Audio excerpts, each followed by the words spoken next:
I'm Kelsey Schmitz, and I'm the Director of Training and TA at the UW Smart Center. We have a team of people on today helping to make this a great experience for everyone. We have some tech support on today. We have folks that will be posting links and resources in the chat. We are recording today, and everyone will be on mute and your videos will be off, but we will have the recording available in a couple of weeks.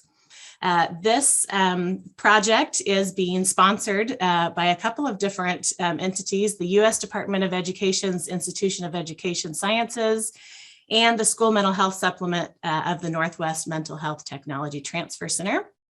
On the next slide, we want to start with a land acknowledgement that the UW Smart Center and the Northwest MHTTC acknowledge that we learn, live, and work on the ancestral lands of the Coast Salish people who walked here before us and those who still walk here. We are grateful to aim to respectfully live and work on these lands with the Coast Salish and Native people who call this home. So just a quick little bit about the Smart Center. We are dually housed in the College of Education and the School of Medicine and the Department of Psychiatry and Behavioral Sciences. Our mission is to promote high quality, culturally responsive programs, practices, and policies to meet the full range of social, emotional, and behavioral needs of students in both general and special education contexts. And we do that through our training, our research, our technical assistance, and support to policymaking. And on our website, you can learn more about our research projects, our training projects, recent publications, faculty, staff, and affiliates, and our events, and much more. It has been quite some time since all of our Smart Center team has been in person together, but we do try to gather frequently virtually. So here is a recent photo, Zoom photo of some of our staff. And we're just all so happy that you could join us, and we have many of our staff, faculty and staff on today. So just to give you a little bit of information about the way that we think about our work at the Smart Center, we focus on two primary gaps. The first, access and utilization, and the second is quality of services. There are major gaps, historical and inequitable, and even the most accessible service, if it isn't high quality, isn't going to be beneficial. A high quality service isn't going to be effective if there isn't broad access and utilization. So just to give you just a little bit more and go one step further on the next slide, you can see a little bit more about our role in setting the context through research, generating evidence by development and testing models that work, mobilizing that evidence through training and technical assistance, as well as learning more about implementation and TA strategies. And finally, through building political will by dissemination of information and being part of the conversations with funders and policymakers. One example of that is our UW Smart Policy Core. So I want to take just a moment on the next slide and introduce you to our UW Smart postdoc fellows, Dr. Corbin, Dr. Hugh, Dr. McVeigh, Dr. Zuloff-McCurdy. Part of the reason we are bringing you this series now for the fourth year in a row is through a grant from IES, which also allows us to bring these incredible postdocs to the UW Smart Center. And we're very thrilled today to have Dr. Corbin facilitating our Q&A later in the session. On the next slide, as I mentioned, the speaker series is also sponsored by our Northwest Mental Health Technology Transfer Center's School Mental Health Project, which is a part of a national network of mental health technology transfer centers. We know that many of you may be joining us from outside of our Region 10, and just want to make sure that you know which center to connect with in your area. I also want to bring your attention to two population-focused centers, the National American Indian and Alaska Native MHTTC, and the National Hispanic and Latino MHTTC. You can visit the mhttcnetwork.org site to connect with other centers and to learn about center-wide activities. And then briefly on the next slide, this is our regional center, and we support the school mental health workforce in Alaska, Idaho, Oregon, and Washington, and we welcome you to connect with us. And before we pass it off to the most important part of our time together, this is just a disclaimer that while SAMHSA sponsors this work, it does not reflect any official position on this content. And now I would like to ask Dr. Arnold to join us. Dr. Arnold is a public health researcher and practitioner who addresses health disparities disproportionately experienced by Black Americans and engages in multi-sector collaboration to address inequities and social determinants of health in the areas of food security, housing, education, and mental health care access and quality. Dr. Arnold is a leader in health equity, community-engaged research approaches, and implementation sciences. She conducts research in partnership with community members, practitioners, and policymakers to increase and improve the adoption, implementation, and sustainability of evidence-based mental health interventions in community settings with a focus on schools and churches.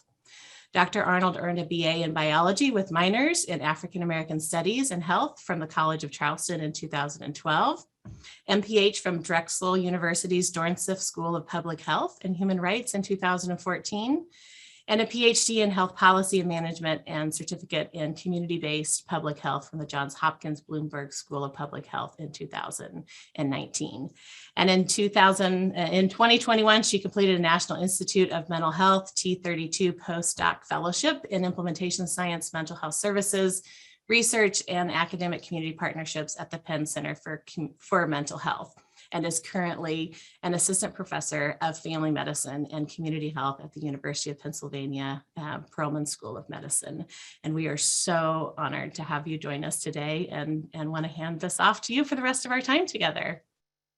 Thank you so much, Kelsey. I really appreciate that warm introduction. And I would like to say thank you as well to the SMART Center, the University of Washington overall, as well as the MHTTC. I really appreciate this opportunity to share strategies for advancing mental health equity in schools. So I'll just go ahead and jump right in. And I'm going to start with a personal story. So when I grew up, I actually grew up in South Carolina in a really small rural town. The population was about 100,000. And during that time, mental health was highly stigmatized. And it was somewhat taboo to openly discuss mental health, whether within the household, outside of the household, at church, at school. It just wasn't discussed when I was growing up. There were no preventive mental health interventions at my school, and only students who were in special education received any type of services at my school. When I was in 7th grade, one of my friends attempted suicide, and there were no services available to help her at my school, and she was sent to a residential facility for treatment. 10 years later, when I was in my master's in public health program, my nephew's friend, who was attending the same middle school at the time, ended up actually committing suicide, and there still were no school mental health programs available within my school district. And so when I was in my master's in public health program, I really started to develop an interest in mental health and trauma specifically when I was taking a course in trauma and public health. As a part of my community-based master's project, I interviewed mothers of young children who had reported household food insecurity because that was an area that I was really interested in at the time.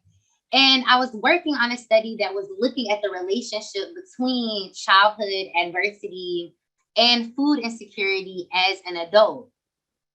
When I was interviewing mothers, it was a group of Black and Latina mothers in Philadelphia. I started to notice patterns when I was interviewing the mothers, as well as when I was analyzing the interview transcripts after the interviews.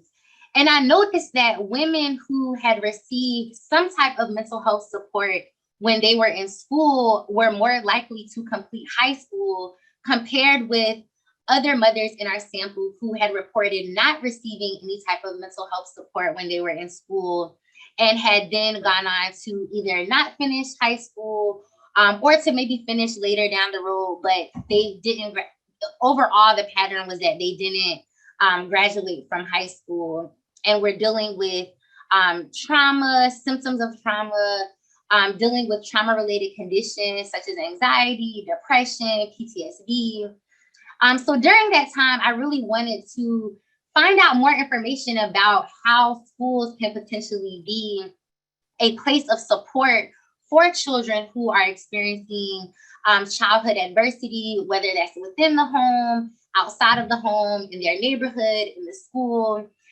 And so when I entered my PhD program, I had the opportunity to apply for a training grant program that was focused on mental health systems and services. And I knew right away when I entered into the program that I wanted to focus on schools. And as part of that process, I started to visit different schools. I also worked with a program that was really focused on delivering trauma-informed care to adolescents in middle schools, which I'll talk about later in this presentation. But overall, I really noticed that within Baltimore City, there were a lot of resources for mental health compared to the small rural town that I grew up in. So there were resources such as nonprofit community organizations that were focused on mental health and partnered with schools to deliver services.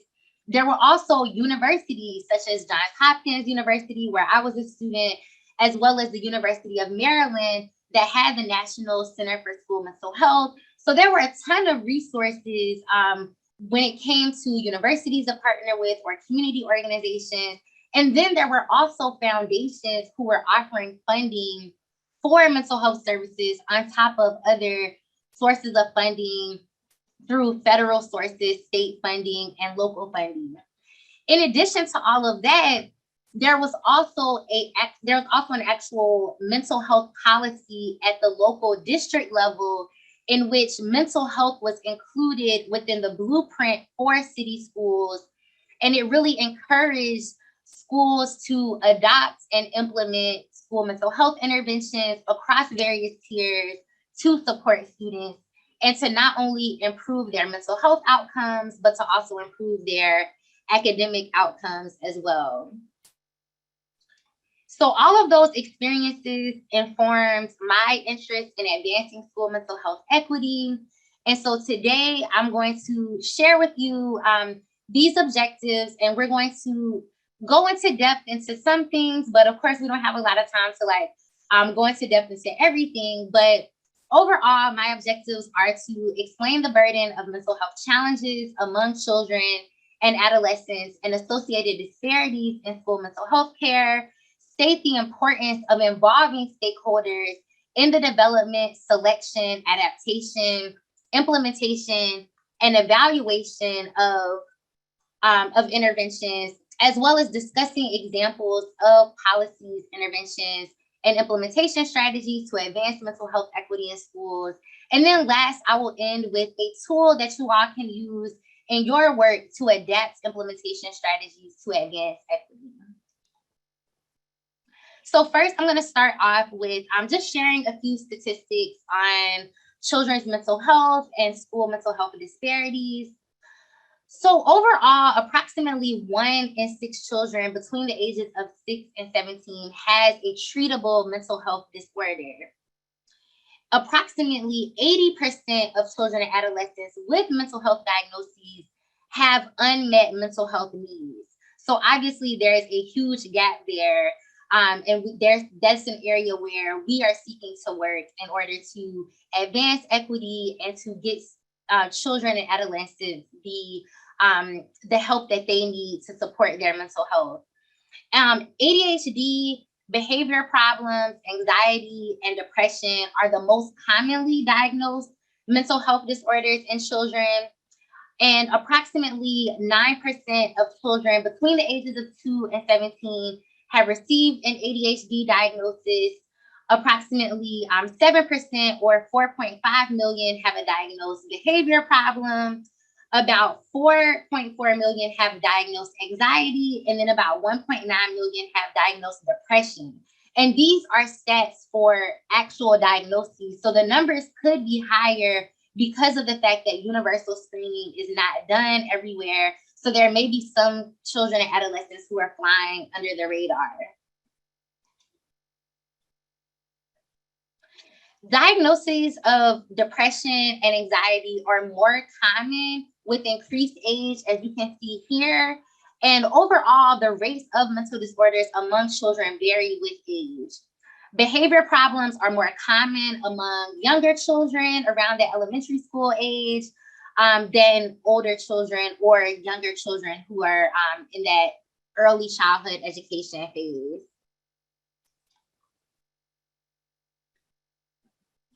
Children's mental health disparities exist by sex, socioeconomic status, and race and ethnicity.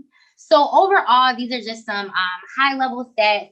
So among children aged 2 through 8, boys were more likely than girls to have a diagnosed condition. And then among children living below the poverty level, more than 1 in 5 had a diagnosed mental, behavioral, or developmental disorder, which is higher than that overall general rate that I mentioned earlier.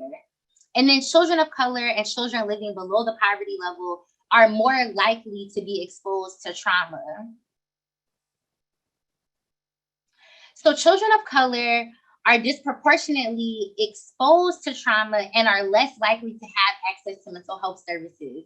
So on the left are just some of the examples of various exposures to trauma. Of course, COVID-19 is in there, food insecurity, neighborhood violence, racism. And then on the right side are various types of mental health supports that they are less likely to receive. And so that includes support at the individual level, such as individual counseling, as well as group therapy, family therapy, in addition to evidence-based mental health interventions, which are typically delivered in schools, sometimes delivered within community settings as well, such as churches or homes or community recreation centers and things of that nature. But the main point here is that these gaps exist, and these are areas that we are hoping to address and to improve for sure over the next several years. And then COVID-19 has had an increased effect on mental health of children and has really increased mental health problems among children between the ages of 2 and 18. And as you can see here, overall, 6 in 10 parents reported that their child has experienced mental or emotional health challenges within the past month during the time that this survey was administered in 2020. And this was most likely due to social isolation or loneliness, anxiety, and trouble concentrating. And so during that time, that's when a lot of schools were shut down. Kids were at home. Some of them didn't have siblings to be at home with them. Some of them were missing their friends because they weren't able to go to school. So there are a whole host of issues there. And of course, it was difficult for them to transition to virtual learning.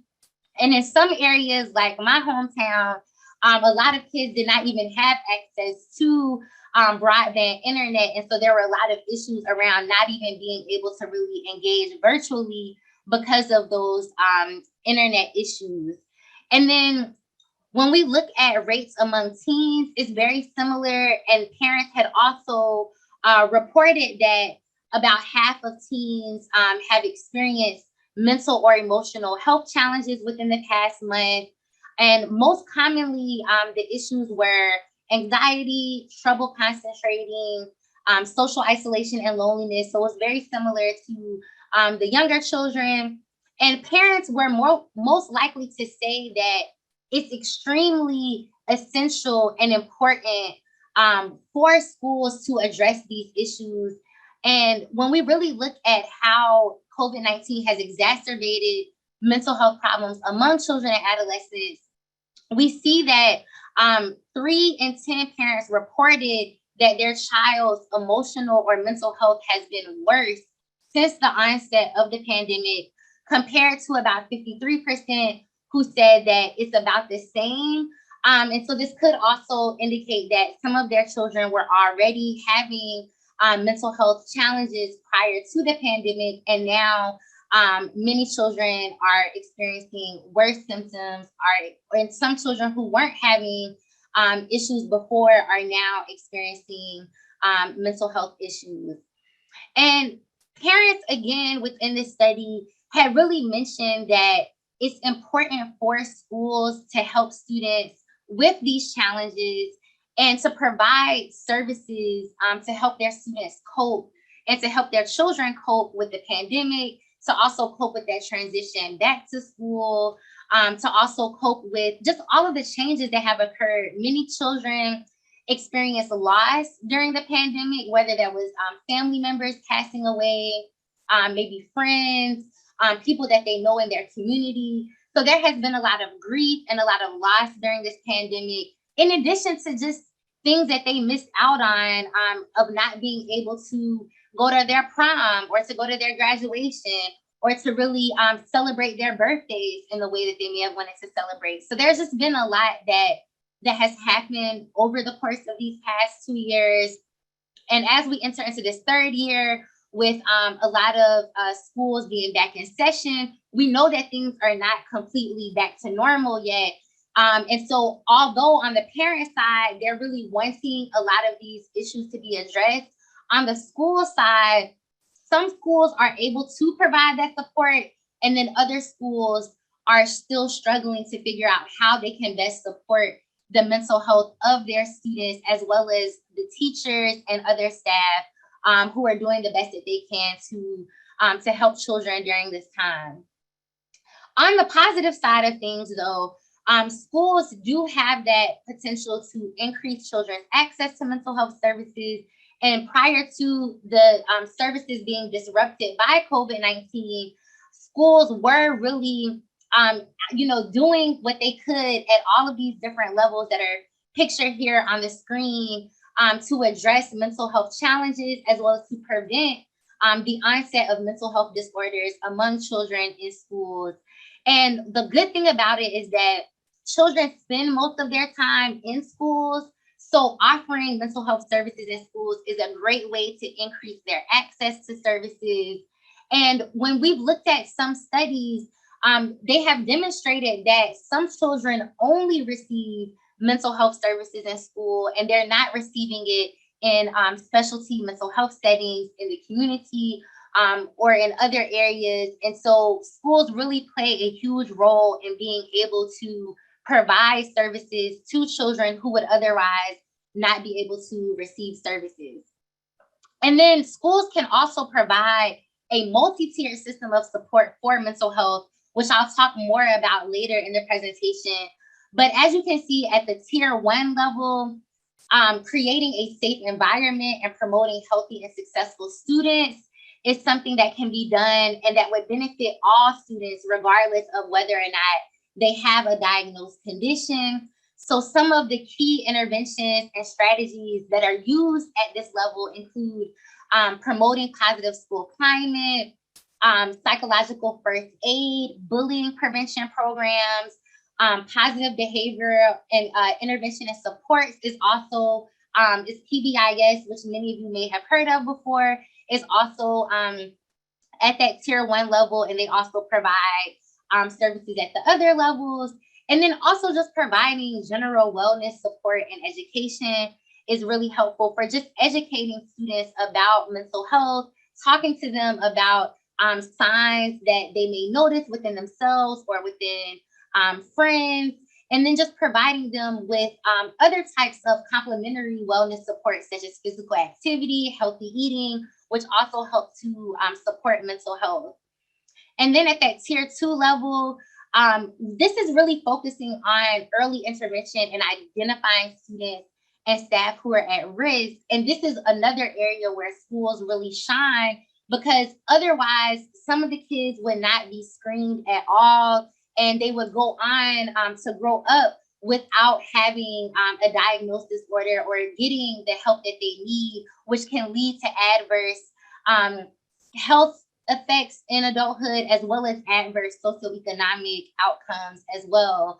And so it's really important to screen students when possible, and to also offer group interventions to support students who are at higher risk.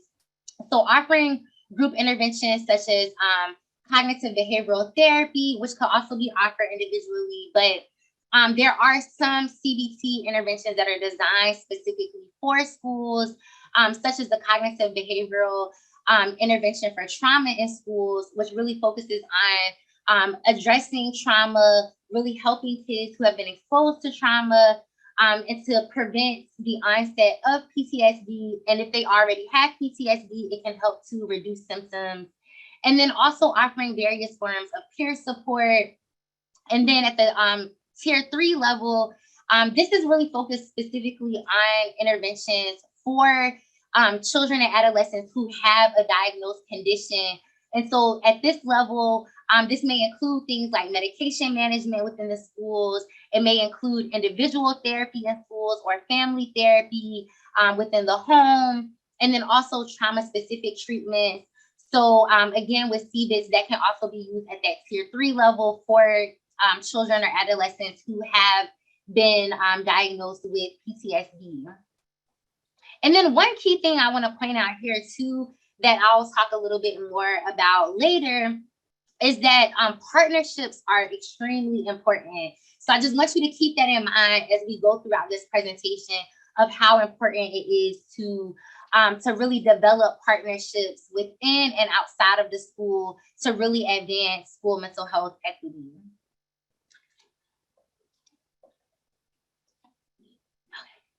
So when we really think about school mental health disparities, a lot of schools in marginalized communities often encounter significant barriers to offering interventions across the tiers that you just saw on the last slide. And many of them have limited access to and the capacity to implement evidence-based interventions.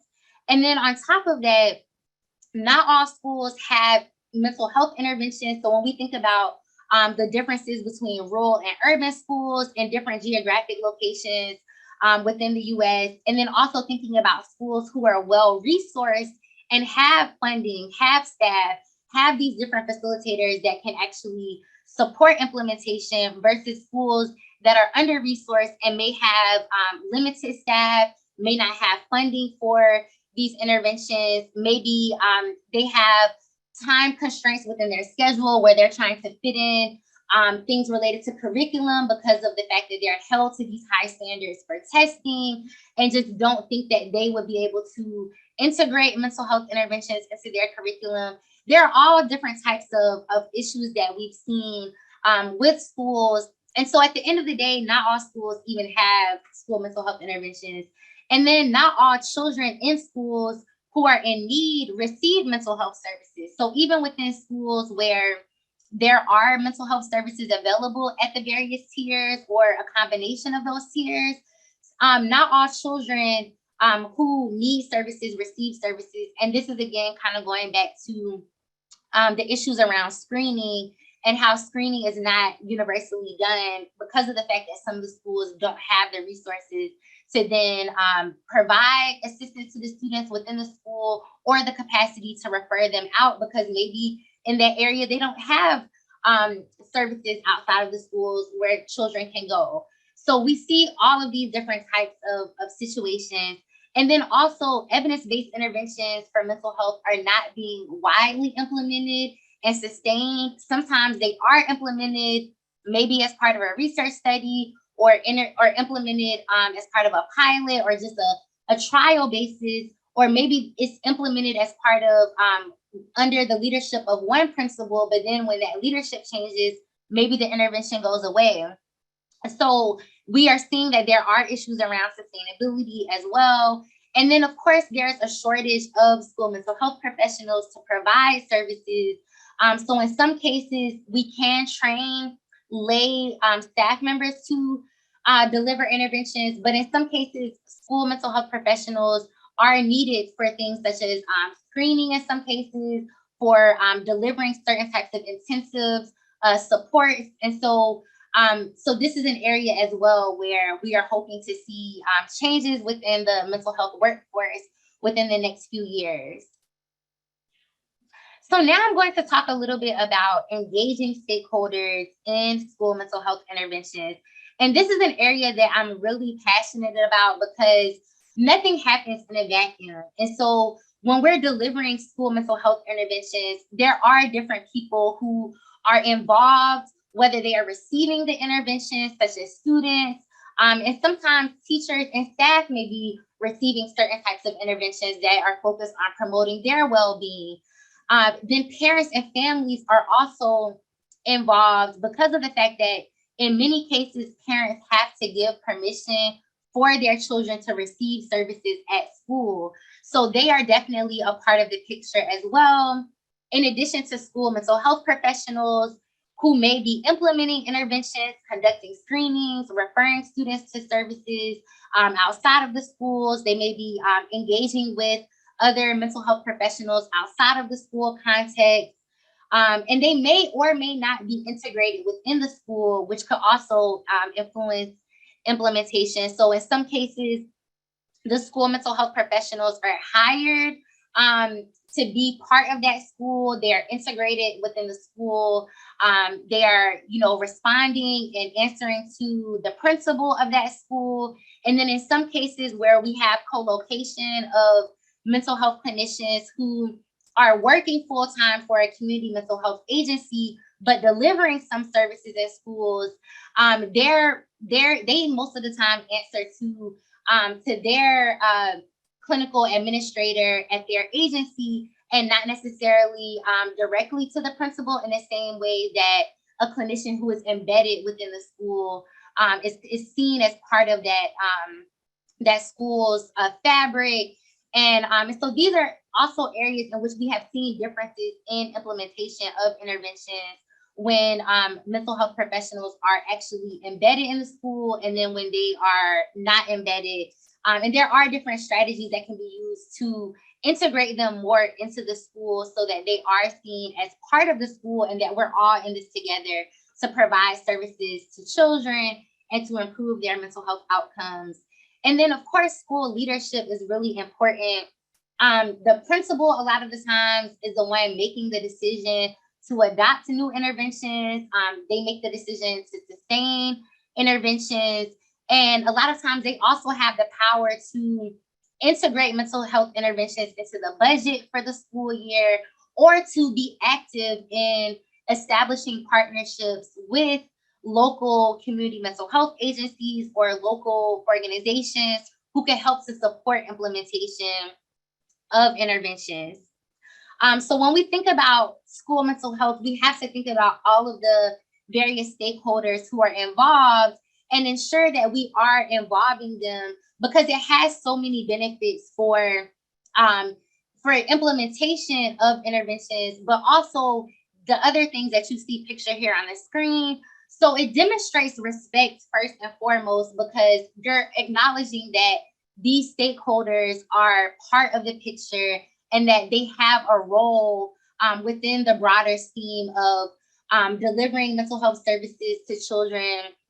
And then it also builds trust, especially when it comes to parents, and really building that trust with them to know that as a school mental health provider, or as a teacher, or as a principal, whoever you are within that school space, that your goal is to promote academic outcomes, to improve academic outcomes of the children, to improve their mental health, and that you're all working together as a team with the parents, and you want to understand where they are coming from when they may have concerns about enrolling their child in a mental health intervention because of stigma or because of other reasons. Is really helpful to involve them in that process of selecting interventions for the school, involving them in the adaptation process, also keeping them updated as implementation occurs so that they know what's going on and that they feel that they're a part of what's going on and that they know what's happening with their child in school. And then it also improves selection of implementation strategies that we're using to try to figure out how can we improve implementation, how can we get more schools to adopt these interventions, how can we convince more parents to sign their kids up for certain interventions. So involving these stakeholders in that selection process can really be helpful in selecting the strategies that will be best for that particular intervention, for that particular school, or for a particular student population who will be receiving the intervention. And then, of course, outcomes are important because we want to be able to have beneficial outcomes when it comes to implementation outcomes, clinical outcomes, because those together will improve the overall outcomes for children as it relates to their academics as well as their overall well-being. And so when you involve stakeholders in that implementation process, there are plenty of studies out there that document that this improves acceptability of these interventions. It improves the feasibility of offering those interventions within that school or within similar schools. It also improves fidelity of the intervention and ensuring that the implementers are implementing the intervention as intended, as well as improving the appropriateness of the intervention for that particular school, as well as the population who will be receiving it, whether it's students, teachers, staff, whoever is receiving the intervention within that school context. And then last but not least, when it comes to evaluation, it's really important to involve stakeholders because of the fact that you can get different perspectives on the implementation efforts and outcomes. So when I was doing my dissertation research on factors that influence sustainability and adoption of a trauma-informed universal mental health intervention, I interviewed different stakeholders, such as principals, teachers, school mental health personnel, to kind of get a sense of what are their views on how the implementation of the intervention went. What outcomes are they already seeing anecdotally while we're still in the process of trying to analyze data. And we know that when you're analyzing data for a large trial, sometimes that can take time. So it's really helpful to engage in that qualitative work of doing interviews, doing focus groups, and really learning directly from those who were directly involved or who received the intervention on how they think that things went. And that will help to then improve the next iteration of the intervention when it's implemented.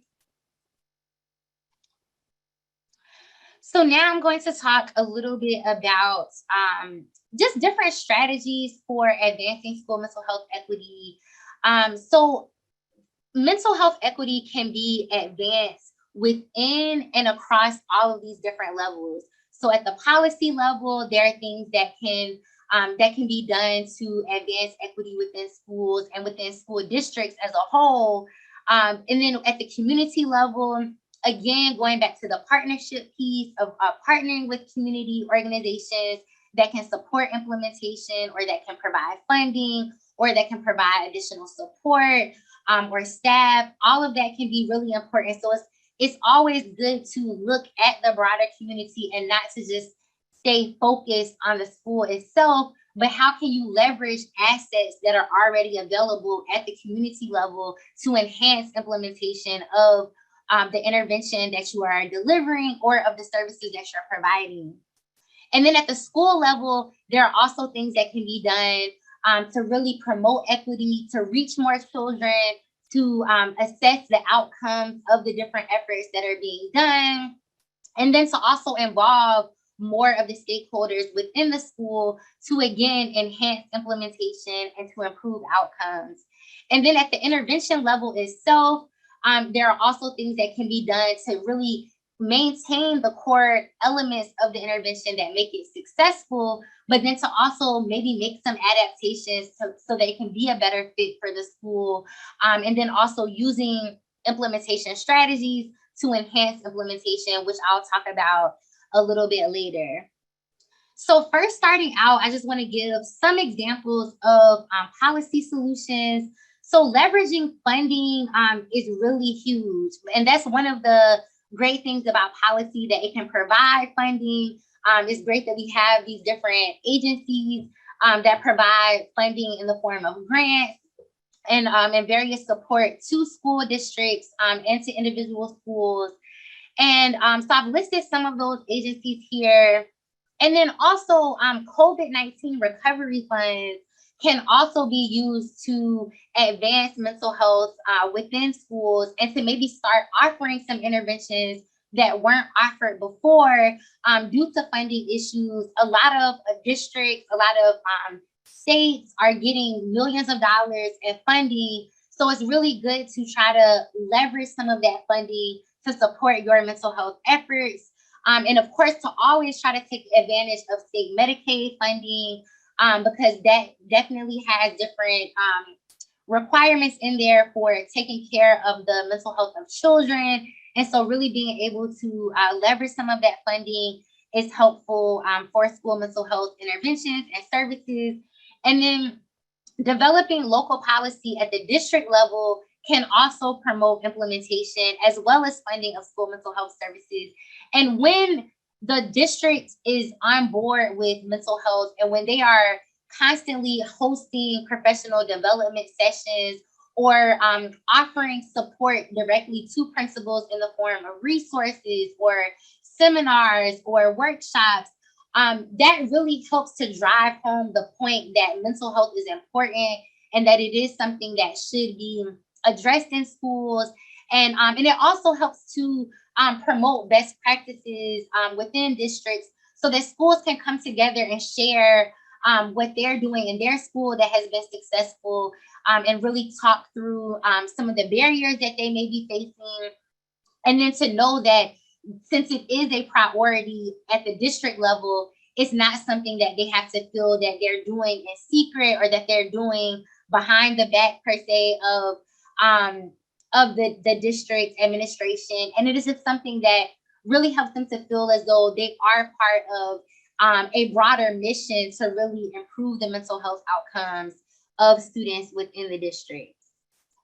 And this is just some examples of how various states are addressing mental health and how they are leveraging different resources to improve mental health of students. And so we can see that like even for instance in Maryland, Project Bounce Back, which is it's kind of like a version of CBITS for younger kids, where it's really trauma focused. It really helps kids to cope with trauma, and they're able to leverage some of the COVID-19 recovery funds for this, and then to also expand Boys and Girls Clubs to every county in Maryland, because that is something that is also really important when it comes to supporting mental health, is having recreational centers where kids can go to get peer support, where they can receive mentoring.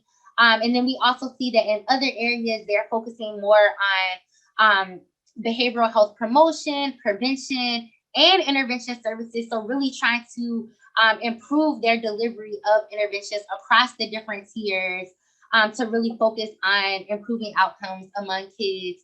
And then some places such as the Atlanta Public Schools are planning to increase screening so that they can really have a better sense of what's going on with kids in their districts, and so they can then provide adequate support for those children, and then to also train staff in trauma-informed practices. And that is something that we are seeing more often now, of a lot of schools and a lot of districts really focusing on increasing prevention programs for trauma, increasing social and emotional learning, and really increasing mental health awareness overall, because of a lot of the issues that we've been seeing with the increases in rates of mental health issues among kids, increases in suicide ideation, and suicide attempts. So all of this is really important to just kind of see these different examples so that we can see how different places are leveraging funding to promote mental health and to advance equity in their area. So at the community level, again, going back to partnerships that I mentioned would be very, very important throughout this presentation. Partnering with local community mental health agencies, community groups and organizations such as the Boys and Girls Club, YMCA, Big Brothers and Big Sisters of America, as well as faith-based organizations, is really important to really promote health equity and to promote mental health equity among children. And it really provides the opportunity for kids to receive support at school, but then to also be able to go home and go to their community to receive complementary support as well. And then also, in some cases, staff members or mentors from these different groups can come into the school to serve as as a staff member for a mental health intervention where lay staff members of the school are delivering interventions and maybe looking for support. And that was one of the things that we did with the intervention that I had mentioned earlier that I helped to deliver when I was in Baltimore, in which a young adult community mentor was paired with a school staff member to deliver the intervention. And that really helped students to feel more comfortable, for them to also see someone who's older, who looks like them, who may have gone through similar struggles as them, or maybe going through similar situations within their community or within their home, and can help to destigmatize talking about mental health and addressing mental health concerns. And so partnerships are really key when it comes to looking at those community assets. And then when it comes to community mental health agencies, in many cases, those agencies can leverage that Medicaid funding that I mentioned earlier, and they can come into the schools to provide services and to really work with schools to figure out what gaps are there so that those gaps can be filled. And then to also figure out how to evaluate existing services and how to improve those services. And then at the school level, there are different solutions, such as establishing multi-tiered systems of support for mental health, implementing evidence-based interventions across those different levels, implementing more trauma-informed and more universal interventions, which we are seeing that more now because of the pandemic, and realizing that all kids can benefit from universal interventions. And because of the fact that COVID-19 has been a traumatic experience for everyone in one way or another, really embedding those trauma-informed programs in schools is extremely important, not only for the students, but for teachers as well, who are stressed, who are trying to teach in person. They've been teaching online or doing a hybrid, and many teachers are burned out, and they also need support. So really being able to provide interventions for the entire school, to really acknowledge the fact that we're all struggling during this time and we can all benefit from support. And then integrating mental health care within school-based health centers. So this is already done in some areas, but in other areas where it may not be done yet, this is another area where those COVID relief funds can come in to establish the integration of mental health care within those school-based health centers, integrating screening and treatment for the mental and physical conditions, and providing kids with the help that they need within those school-based health centers. And then also creating comprehensive school mental health systems, which goes back to the community again, and which are going beyond just providing the multi-tiered systems of support for mental health within schools. It also includes the community and community support, and really builds upon the assets within communities and the assets within schools to provide a continuum of mental health services for students at all three levels, whether that's the universal level, tier 1, or the tier 2, or the tier 3 intensive level, and really being able to also provide wraparound services in many cases for kids who are also in need of social services in addition to mental health services. So now I'm going to just give a little bit of information about Project Power, which is an intervention that was really focusing on promoting options for wellness and emotion regulation in Baltimore City schools. So one of the components was a general health education program that was just focused on general wellness topics. And then the intervention that I worked with was a RAP Club, which is a trauma-informed mental health intervention. And so in all of the schools in which Project Power was delivered, all schools received both RAP Club and Healthy Topics, and students were randomized to participate in either one. But eventually the goal would be for us to deliver this as a package so that we can have a holistic approach to mental health, and that kids are learning about overall wellness in addition to ways that they can support their mental health, and then also learning that link between mental and physical health.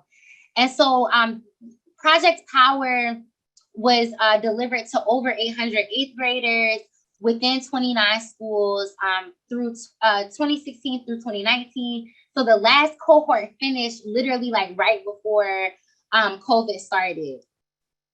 So Rap Club was designed for adolescents living in low-income urban areas, and it was adapted from psychotherapy, structured psychotherapy for adolescents responding to chronic stress called Sparks. And so this intervention was really designed to focus on prevention of potential negative effects of chronic stress and trauma exposure. And it's a 12-session group-based program that can be delivered by a lay school staff member or a mental health clinician along with a young adult community member. So when we look at the core components of Rap Club, it's firmly rooted within evidence-based practices. So that includes psychoeducation, and within the intervention, it really talks with students about how they can identify stress, the different signs of stress, how it shows up in the body, how it can impact their emotions. Mindfulness is also a huge component, and that really focused in the intervention on using a mindful approach to dealing with situations that come up in everyday life, as well as being aware of the various emotional states that we have throughout the day and how that may change if we're experiencing a traumatic situation or a very highly stressful situation. And then also incorporating CBT skills for communication, problem solving, distress tolerance, and then mindfulness was also used for some of the distress tolerance skills as well. And so together, this intervention really helps students to address trauma if they had experienced trauma. And for students who hadn't experienced trauma, it was helpful for them to gain these different tools so that if something comes up down the road, they would have these tools in their toolbox to respond. And then to also just in general, because this was delivered to eighth graders, there are also components in there that help them to manage that transition to high school and to prepare for that transition. Manage that transition from middle school, from eighth grade going into ninth grade. So when we look at how Rap Club was adapted, this is a perfect example of how stakeholders can be involved in the selection of an intervention, how they can be involved in the adaptation of an intervention, as well as how they can also be involved in the implementation after this process has been done. So just to give a really brief overview of how Rap Club was adapted, it started with academic researchers building a partnership with a local nonprofit community-based organization that was co-founded and led by Black community members. So this occurred in Baltimore City, which is a predominantly Black city. And the researchers, some of them were Black, some of them were not. But the thing is, when you are an academic researcher, even if you look like the community, sometimes you are still seen as an outsider because you are part of a university. So it's still important to take time to build trust, to build a relationship with community partners so that you can really have a good understanding of who they are, what their interests are, what their priorities are, and then to also share from the academic side of these are best practices that we've seen, these are our best practices that we recommend, and how can we come together to work together to deliver an intervention that's going to serve the needs of the community, but is not going to be deficit focused, but will also build upon existing assets within the community. And so after building a relationship and a partnership with the local community organization members, a community advisory board was formed that consisted of members from the community, local universities, as well as the local health department. Afterwards, the community advisory board worked together to identify unmet mental health needs among local Black adolescents and young adults.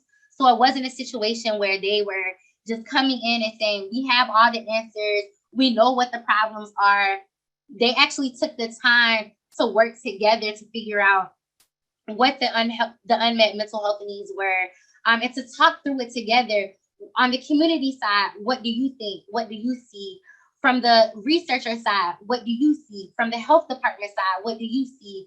And really coming together to figure out what the main needs are. And then from there, the researchers selected SPARKs based on the mental health priorities that were identified by the Community Advisory Board.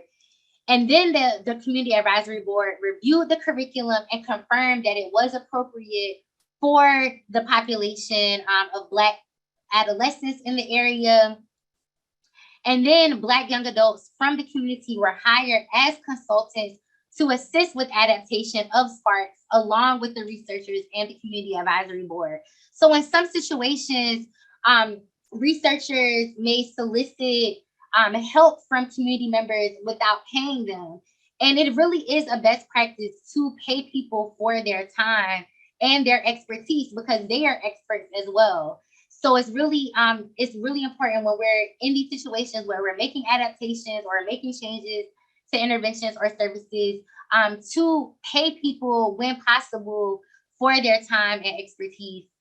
And then after that, the researchers adapted SPARKs to be delivered in schools because initially SPARKs was a group intervention that was not necessarily designed for schools. So they adapted it to be delivered within schools. And then last, Black young adults helped to implement the intervention within predominantly Black Baltimore City public schools during the pilot phase, as well as during the actual Project Power trial.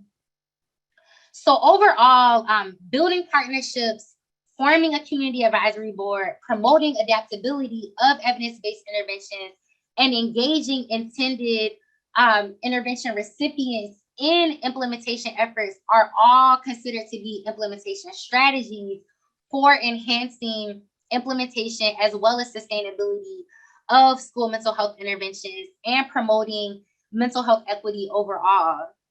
In this particular case, careful attention was given to building partnerships and forming that community advisory board that consisted of various stakeholders that included young adults as well as Black adolescents.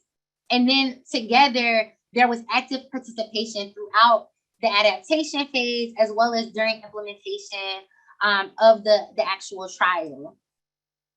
And so speaking of implementation strategies, now I'm going to talk a little bit about some specific implementation strategies that can be used to advance equity within school mental health. So just to make sure everyone is on the same page, when I'm saying implementation strategies, it means methods or techniques that are used to enhance the adoption, implementation, and sustainability of a program or a practice.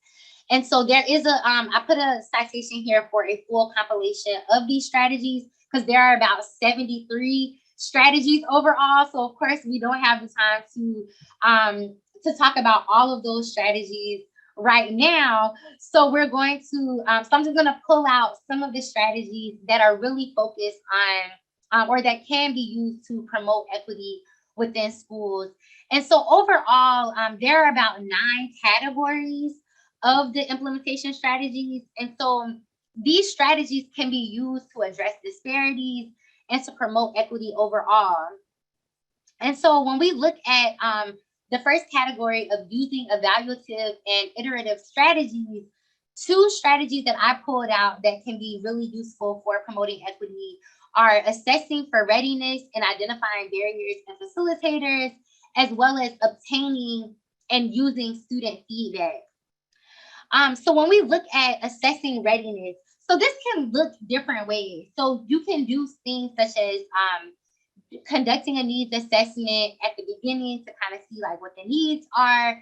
And then when it comes to actual readiness to implement the intervention, you can also work with school stakeholders to really figure out, are they ready to implement the intervention? Do they have adequate support? Are there things that are needed? Are there things that need to be done prior to implementation to ensure their readiness? And then also in thinking about the various aspects of the school context that may determine whether or not the school personnel are ready to implement the intervention, and also thinking about any barriers that may already be present that may impede implementation, as well as thinking about the strengths or the facilitators, such as staff members who can help to deliver the intervention. And then also thinking about how various facilitators and assets can be leveraged to really enhance the implementation of the intervention. And then when we think about obtaining and using student and family feedback, again, this goes back to the involvement of stakeholders. And really, because of the fact that students are a lot of times receiving these interventions and families or parents may have to sign off, it's really helpful to get their feedback on how implementation is going, getting their feedback on what their main priorities are as it relates to mental health, and then also answering any questions and just being transparent in that process, and then making changes as needed.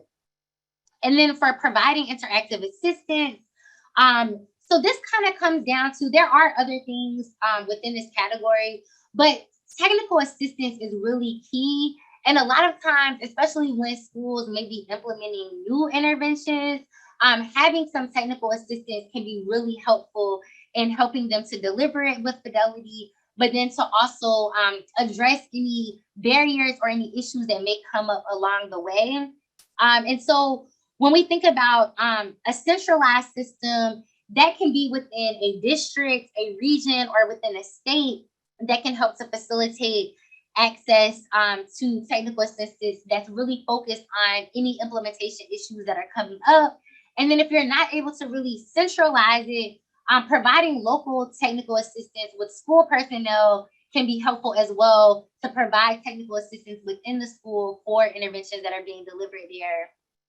And then when we look at adapting and tailoring the intervention, promoting adaptability is one of my favorite strategies, because I just like to be flexible. And as long as you are maintaining the core elements of the intervention, it's okay to adapt it to better fit the school, to better fit the population that is intended to receive the intervention. And I'll go into a little bit more depth in an example on that later. But it's really important to think about the ways that the intervention or the practice could be tailored or adapted to best fit within the classroom, if it's a classroom-based intervention, or within the broader school context. And then also making sure that it's meeting local needs. And then again, going back to those core elements, is really important to clarify which of those elements have to be maintained in order to preserve the integrity of the intervention.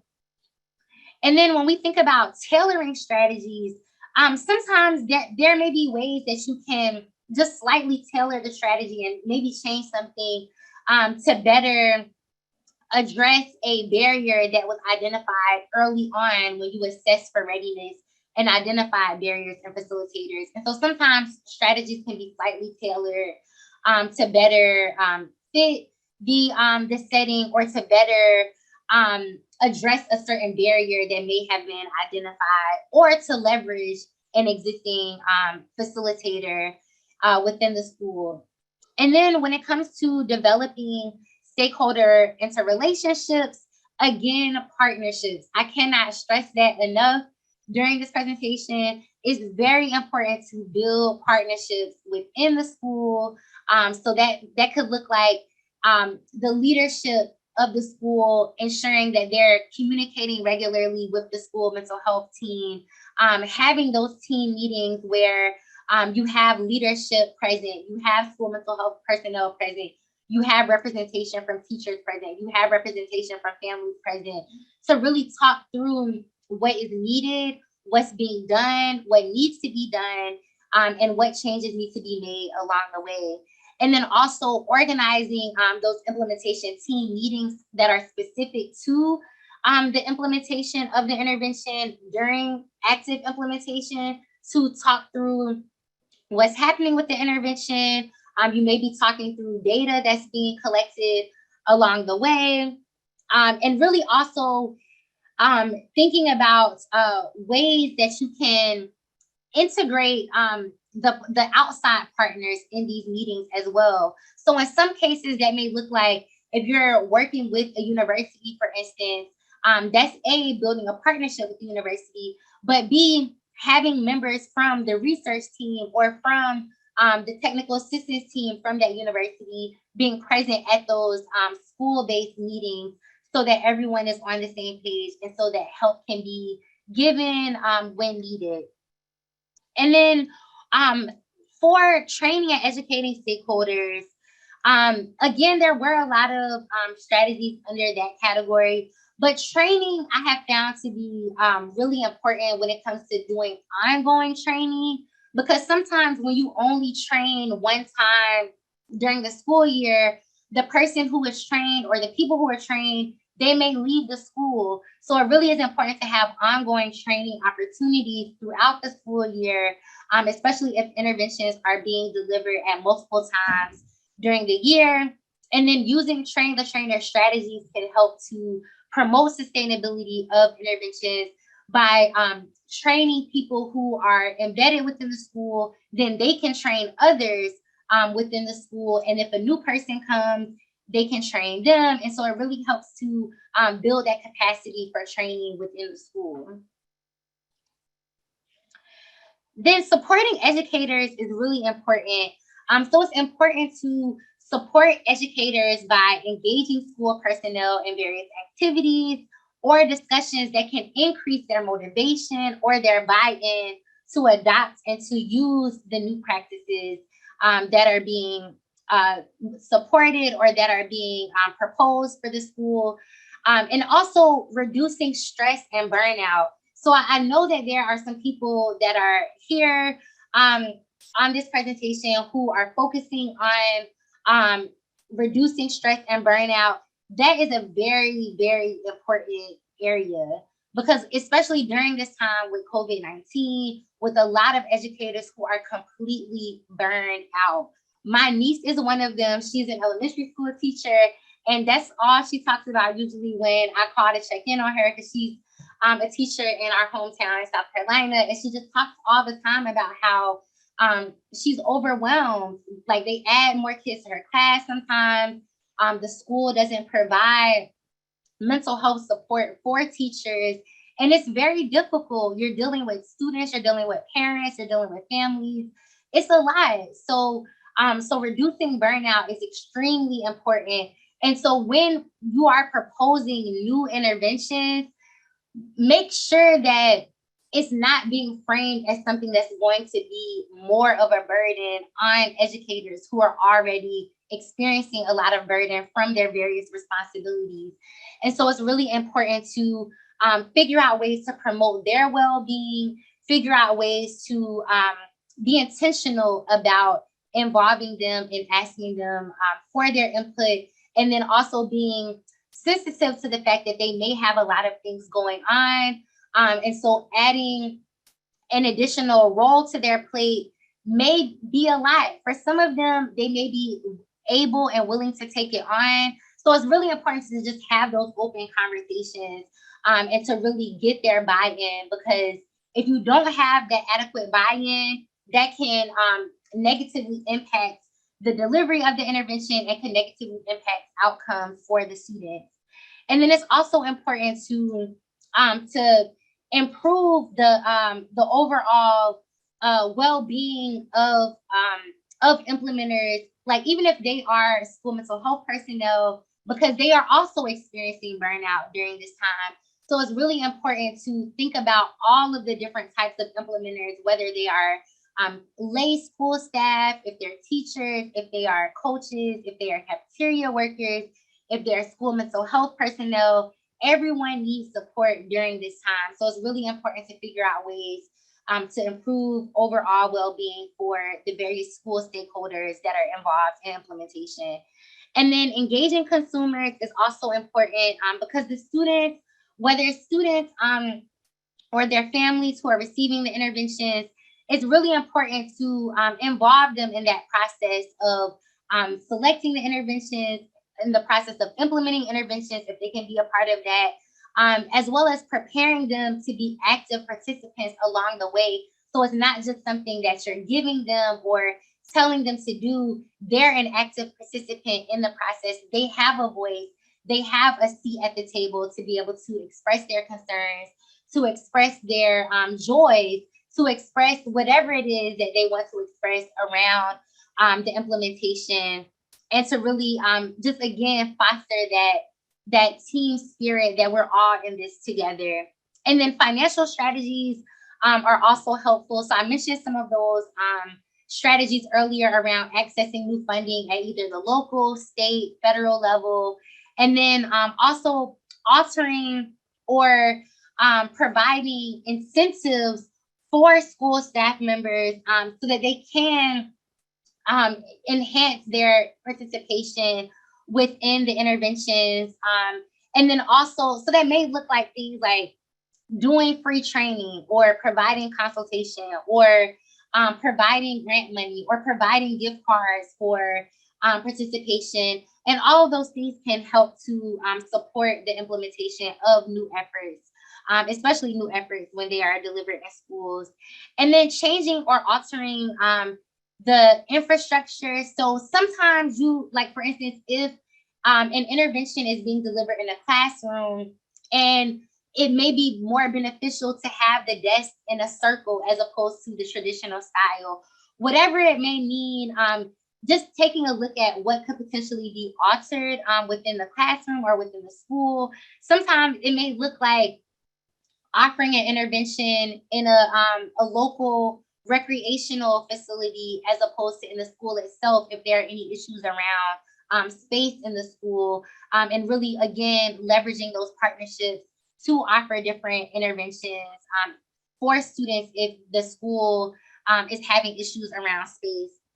And then developing local policy support is also really important because, again, having the local school districts on board with offering mental health interventions in the local schools, really assessing the needs of mental health among students within the district, and really working together across different sectors to deliver those interventions, to evaluate them, is very important. And so sometimes it starts with that policy and really making sure that the policy is actually official, so that principals know this is something that's prioritized by the district, and that this is something that it's okay for me to spend money in the budget to support students' mental health, because overall that's going to support their well-being as well as their academic outcomes.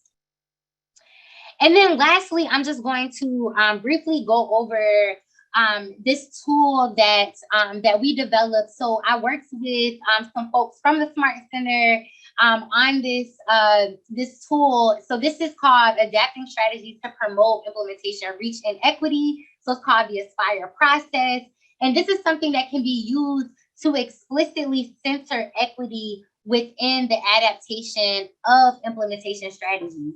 So the strategies that I just mentioned on the past couple of slides, those were general implementation strategies that we're saying that, yes, it has an implicit indication that it will promote equity, but it's not explicitly stated. So this is a process that you can use to take a particular strategy and go through this process to really explicitly center equity within the strategy. And so it starts with, as step one, it starts with, actually, so this is the example that I want to go through that I mentioned earlier about promoting adaptability. But step one is all about looking at the assumptions that are underlying the implementation strategy itself. So you have to kind of consider what assumptions are being made and who are those assumptions being made about, and why is the implementation strategy supposed to work? So when we look at this particular implementation strategy of promoting adaptability, it says it's to identify the ways a new practice can be tailored or adapted to best fit with the school or classroom context, meet local needs, and clarify which elements of the new practice must be maintained to preserve fidelity. So when we look at the underlying assumptions of this, by promoting adaptations of the new practice, the core elements can be maintained to preserve fidelity, while other elements of the new practice can be improved to fit better within the school context and meet the needs of the students. So there's that implicit assumption that it's going to be, once we make these adaptations, it's going to be better for the school. It's going to be better for the students receiving it. And it assumes that the adapters fully understand the implementation context and population. And a lot of times, the people who are adapting the interventions may be researchers who may not be working at the school. They may be part of outside organizations that don't really fully understand the implementation context within the school, or they may not really fully understand the population intended to receive the intervention. So then when we look at step two really is to consider the potential sources of disparities that could occur if the implementation strategy is used without explicit attention given to equity. And this step can be informed by various frameworks that outline common determinants, such as the barriers and facilitators that we've been mentioning today, of inequities in determinants of health and mental health. And then it can also, we can also look at the various frameworks that are out there for implementation science that can kind of outline some potential barriers and facilitators that we can really assess during this step, and to see how equity is being framed and how equity could be advanced. And so when we look at the potential sources of disparities within this particular example, adaptation may only include intervention developers or researchers without input from school staff and students who best understand the implementation context. So it's leaving those key stakeholders out of the process of adapting the intervention. And the adapters may lack knowledge regarding culturally appropriate therapeutic processes, knowledge, attitudes, and beliefs. So it's really important to assess what are the sources of disparities that could come up if this implementation strategy is implemented as written, and then figure out how can we then adapt the strategy to ensure that equity is considered in the underlying assumptions, and has the explicit potential to reduce disparities. So we're being very, very clear about how we can adapt the strategy to advance equity. So in this particular example, we would then reframe the strategy to say, using a participatory approach with representation from intervention developers, researchers, implementers, and recipients, identify the ways a new practice can be tailored or adapted to be culturally responsive to different racial and ethnic groups, best fit with the school or classroom context, build on local strengths, and help address local challenges with an emphasis on the priorities of underserved populations, and clarify which elements of the new practice must be maintained to preserve fidelity. So in this case, it of course is a bit longer than the initial strategy, but the main point here is that we have addressed those underlying assumptions, we have addressed the potential disparities that could come up, and we are explicitly centering equity by including more stakeholders that were left out initially, as well as really focusing on the context and the population who will be receiving the intervention. And we're still keeping the part around maintaining those key elements to preserve fidelity of the intervention. So that is all that I have for you all today. I just want to again thank you all for attending the talk today and for listening. I think there may be some questions and answers that we can get into during our discussion. And I always end my presentations with this quote, which is one of my favorite African proverbs of, if you want to go fast, go alone. And if you want to go far, go together. So together, through implementing these different strategies, we can advance mental health equity within schools. And again, I just want to thank you all for your time and attention today. And I will turn it back over to Kelsey and the other Smart Center folks to take it from here. Thank you all. Thank you, Kim. That was exceptional. There was a lot of very positive and, positive chatter full of gratitude. Unfortunately, we don't have time to do the Q&A. And that's okay. I do want to acknowledge that we had some really thoughtful and thought-provoking questions come in, and just thank you all for being so engaged throughout the talk. We will get the questions to Dr. Arnold and add the Q&A resource to session materials. And again, thanks to all attendees and to Dr. Arnold. This was exceptional. Yes, thank you, Dr. Arnold. Also, for those interested in other talks, we have several coming over the next, I think, 3 months. Here is the list of speakers. We have Dr. Boyd coming, Dr. Tish Jennings, and then Tunette Powell and Dr. Gilliam will be joining us. And we look forward to seeing you all at these future talks. Thanks again, everyone.